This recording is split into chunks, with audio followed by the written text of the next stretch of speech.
The first words didn't just strike me. They carved straight through, sharp as shattered glass skittering across skin. "Get this beggar out." My father didn't bother lowering his voice. The marble lobby of the Grand Muriel Hotel carried it effortlessly. I stood there in my tailored navy suit, spine rigid, every muscle holding back the surge of pent-up rage that had simmered for years. A security guard hovered beside me, close enough to act, too ashamed to touch me. My mother's gaze darted away, as if eye contact might scorch her with the truth she'd spent decades avoiding. And my sister Jessica, her lips curled into the same triumphant smirk she'd perfected in childhood. The one that always whispered, "I win, you lose. My name is Susan. I'm 35. And this is the moment a revoked invitation became the catalyst for my own version of personal justice. I should have seen the betrayal coming. Open wounds rarely heal in families like ours. They're painted over, perfumed, and left to fester beneath polite conversations. For years, I'd been their lifeline, the successful, difficult daughter who could be counted on to fix everything. Blown transmissions, surprise medical bills, last-minute vacations. They called it family loyalty. I called it quiet blackmail.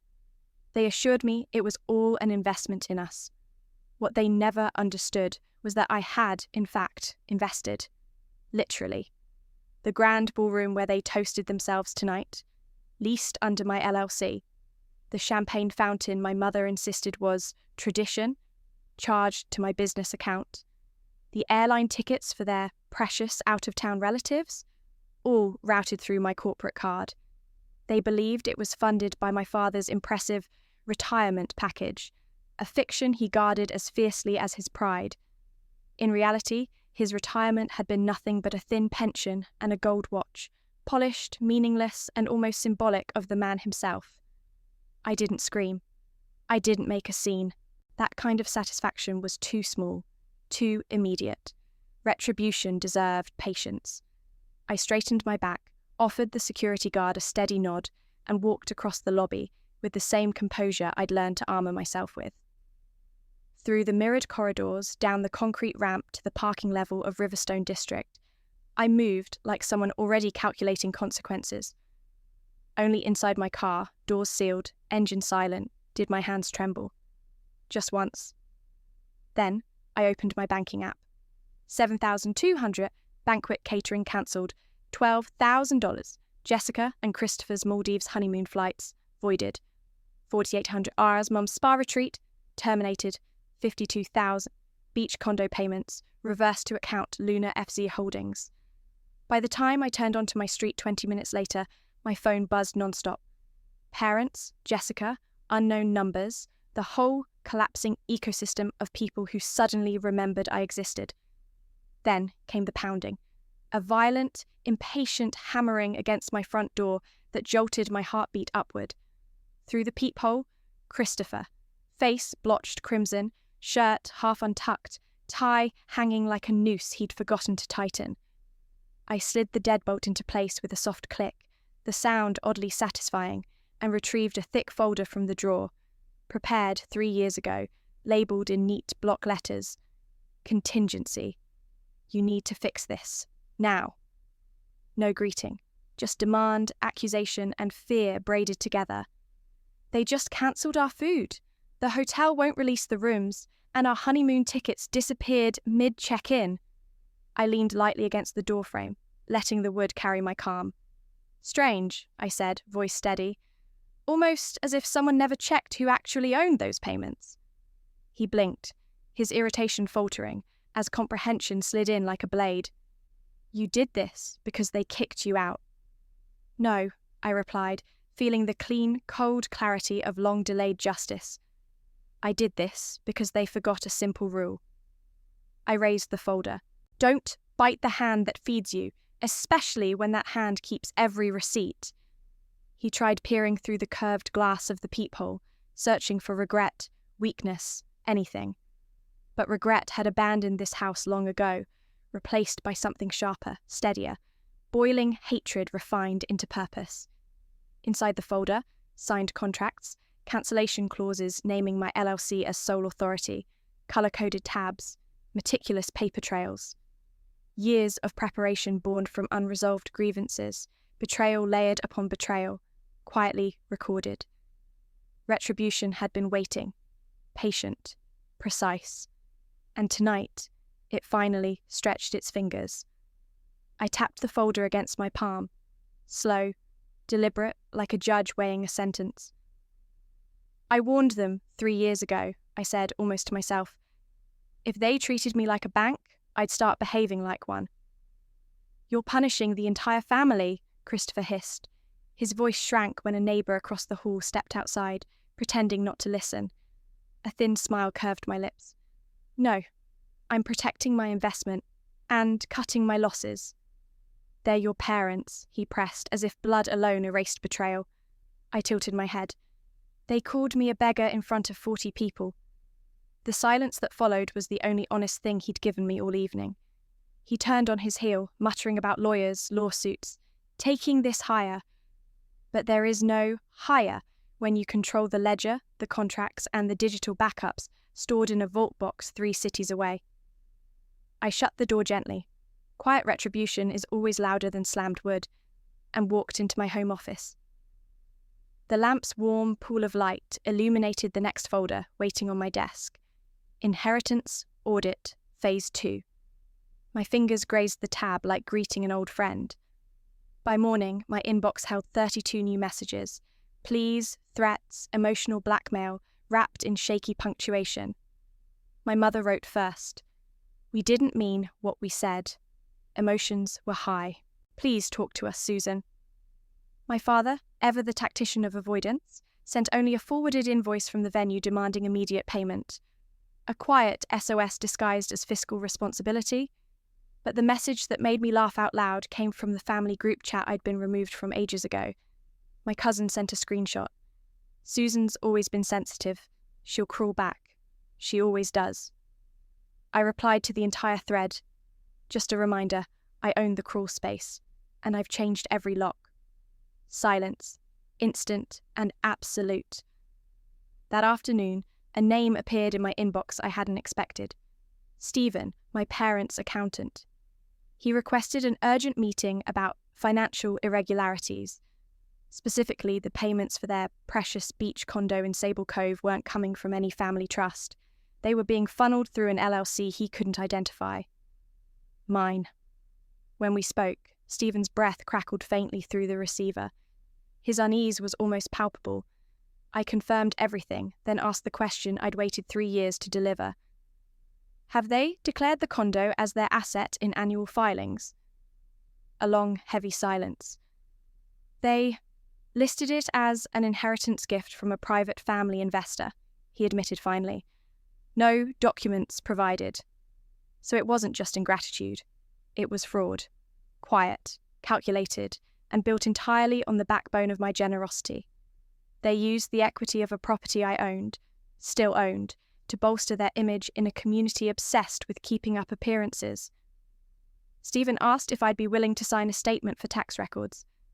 Gladly, I said, then called my lawyer, Emily, to confirm how quickly we could secure every asset they had misrepresented. 48 hours, Emily replied, maybe less. Perfect.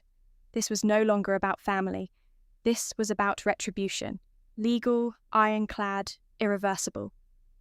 The next morning, I drove to Emily's downtown office in Carrington Square, where the minimalist decor matched her blunt efficiency. By noon, she slid the papers across her polished desk. A cease and desist for slander, misrepresentation, and unauthorized use of funds. A property reassignment filing that dissolved any verbal claim my parents had ever made. They'll say you're bluffing, Emily warned. I smiled. They already did. That banquet was my answer. The process server confirmed delivery an hour later. With one knock, their celebration transformed into a full-scale financial reckoning. That night, a voicemail from my mother arrived. Tearful, rambling, cracking under its own weight. You're destroying us over nothing. A misunderstanding. You're always so dramatic. If you do this, people will talk. Church, the neighbours, your father's reputation. Drama. The word used for decades to silence daughters while they covered the bills. I let the message sit untouched, let her words echo in the void she created. The next morning, something better arrived, an email from my accountant. Subject: account transfer confirmed. Title: finalized. It was done. Legally, permanently. The beach condo, their cherished symbol of status, was severed from their financial identity. The taxes they dodged were filed with meticulous detail and interest. Minutes later, Emily emailed one final line. You've closed every door. Emily's message arrived like a quiet spark landing in dry brush. If you want to escalate, say the word. I didn't hesitate. Do it. I want a full excavation of the family trust. Every dollar since 2017, uncovered, traced, and named. Because the insult hadn't been just the word beggar. It was the decades of being used as their invisible scaffolding while they strutted across a stage I paid for. Now, it was time to hand them the itemized bill for the throne they built on my back. The audit cut deeper than I expected. Layer after layer of deception, unspooling like old wallpaper, curling away from a damp wall. $18,700 siphoned out the week I graduated, marked urgent home repairs. Reality? Jessica's shiny new kitchen, $9,000 labelled education, meaning front row concert glamour and a mother-daughter spa retreat. $34,000 funneled into my father's beloved vintage Falcon. Your future reward, he'd once said, as if I were a pet earning treats. They had drained that trust like a vein tapped dry, then dared to drag me across a hotel lobby as if I were the parasite. Is this prosecute level? I asked Emily during our late-night call. It can cross that line, she said, depending on how far you want to push. Prison wasn't my aim. That was too blunt, too easy. I wanted something slower, colder, a form of grim atonement, the kind that left a permanent echo in the walls of their perfect house. So we filed a motion. Financial restitution, records of every misappropriated withdrawal, legal acknowledgement of trust abuse. They had 30 days to face it or negotiate. On day 6, the first crack appeared. A message from my mother. I'm frightened, Susan. Don't tear the family apart over this. We'll fix it. Please. Not a hint of apology. Only fear, their native language. My reply was a single sentence. You're mistaking ruin for revelation. The next morning, Jessica tried her usual public theatrics. A sunset photo in warm tones, caption thick with vague spiritual accusation. Some people vanish until money appears. Grateful for those who stay. I didn't comment. Social media is illusion. Courts require evidence. And suddenly, evidence was all they needed to fear. On the 22nd day, their attorney contacted Emily. His voice carried a polished desperation. He offered a settlement, $50,000, no admissions, gag orders on both sides. Emily snorted softly. They're scrambling to patch the leaks before the neighbours smell smoke. But money was never the hunger. What I wanted was the ledger carved clean, a record that exposed the truth they kept buried under generations of rehearsed respectability. We declined. 3 days later, my father appeared at my office in Marwick Tower, hands twisting the brim of his hat like a man preparing for confession. He paused in the doorway, my doorway, where the company they once called my cute little experiment now hummed with 27 employees and a waiting list of clients. You've proved whatever point you wanted, he said, voice dusty with suppressed fury. But you're about to destroy us. Does that make you proud? I studied him. The man who once announced to a dining room full of relatives that Jessica was the true future of the family. Rage flickered in my chest, not loud but steady, like coals that had been burning for years. No, I said. Pride has nothing to do with this. I'm exhausted from financing your comfort while being cut out of your legacy. He inhaled sharply, ready to defend himself. I lifted a hand, silencing him. You called me a beggar, I said. So I stopped giving, and suddenly everyone remembered who actually kept the lights on. He didn't apologize, didn't attempt remorse. Instead, he reached into his coat and placed a signed blank check on my desk. a white flag made of money. I pushed it back without touching it. "This isn't about your wallet," I said quietly. "It's about every dollar you spent that was mine." He left with shoulders sagging, as if the corridor itself weighed him down. Moments later, my email pinged. Trust, disbursement, fraud. Preliminary hearing scheduled.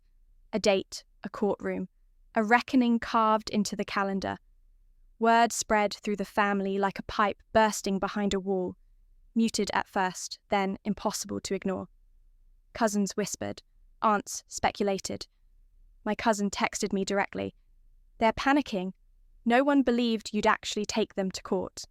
Of course they didn't. They counted on my silence the way they counted on my money. Blindly, greedily, arrogantly. But this time, I wasn't the convenient helper or the cushion beneath their falls. I was the witness, the one holding every receipt. Emily and I assembled everything. Cross-referenced timelines, account withdrawals, screenshots of every "just this once" plea. All the invisible sacrifices laid bare, exposed under forensic light. Everything they hoped would stay buried, unearthed, documented, undeniable. The night before the hearing, my phone lit up with a name I hadn't seen since the banquet fiasco. "Jessica, if you walk into that courtroom tomorrow, I'll never forgive you." Not a trace of remorse. Not even a flimsy excuse. Just a threat wrapped in the arrogance of someone who still believed her forgiveness was a currency I should crave. I didn't bother responding. Some people don't want peace. They want your silence restored to its original setting. When the morning arrived, the courthouse felt colder than I expected, but my pulse stayed steady. I took my seat beside Emily, whose calm expression mirrored the quiet determination humming under my skin. Across the aisle, my parents sat rigid, their lawyer fussing with his tie, glancing between his watch and the door, as if waiting for an escape hatch. When proceedings began, Emily didn't argue. She illuminated. She presented graphs, bank trails, notarized files, and digital timestamps. The screen glowed with evidence showing how every payment for the Sable Cove condo originated from my LLC, how the trust had been drained for vacations, luxury treatments, a classic car, each expenditure carved with the shiny blade of entitlement. Their attorney tried the predictable strategy: informal arrangements, misunderstood agreements, exaggerated claims. But even he sounded unconvinced, his voice thinning with every objection. The judge finally turned her attention to me. "Miss Parker, what exactly are you requesting?" I stood, hands steady at my sides. "An accurate record," I said. "Nothing more. I want the truth documented where it can't be rewritten later." A small nod from the bench. "Request granted." Just like that, decades of being the family's invisible benefactor were burned into official history. No whispers, no rewriting, no more banquets where I was escorted out while the chandeliers sparkled overhead. After the hearing, my parents didn't approach me. No dramatic confrontation, no last-minute plea, not even a cowardly text. Only the vacuum of their silence, the same silence that follows when a show ends and actors drop their masks. The judgment wasn't criminal, but it was decisive. Restitution of every misused dollar ordered back into the trust. Permanent title transfer of the condo into my name. Removal of their financial access to anything connected to me. Emily called it clean justice. I thought of it more as rebalancing a ledger that had been crooked for too long. The following weeks were beautifully quiet. My phone, once a hotline for emergencies that weren't mine, stayed blessedly still. No fabricated crises, no "just this once" messages, no emotional extortion disguised as family concern. Then, one evening, an envelope appeared beneath my door. No stamp, no sender, just a plain, unassuming slip of white paper. Inside lay a single photograph. The banquet, everyone draped in silver and navy, frozen mid-celebration, glasses raised, smiles practiced, and in the blurred background, me, caught in the act of turning away, spine straight, steps already carrying me out of their world. a moment of exile immortalized by accident. On the back, a message in slanted handwriting I knew by heart. This was the moment it all fell apart. Jessica's script. The same script she'd used to sign all those IOUs I'd tucked away over the years. I held the photo for several long breaths. Then, I fed it into the shredder. Watching the pieces fall felt less like destruction and more like release, because nothing fell apart. The truth simply surfaced. The illusion of family, beautiful, glittering, and built entirely on my silence, finally collapsed under the weight of its own lies. When the dust settled, what remained wasn't regret. It was air, room to breathe, freedom. That same week, I created a new folder on my desk. Parker Foundation, a scholarship fund for first-generation women paying their own way through school without backup, without trust funds, without safety nets disguised as love. The seed money? The condo sale. Mine. Not inherited, not gifted, not stolen from a ledger. 6 months have passed since that hearing. No contact from my parents, none from Jessica. We share a mutual understanding now. Distance as the final unspoken agreement. Some family ties don't need mending. Some need severing so cleanly the wound finally has space to heal. And for the first time in decades, I'm living a life funded entirely by something I never received from them, my own freedom.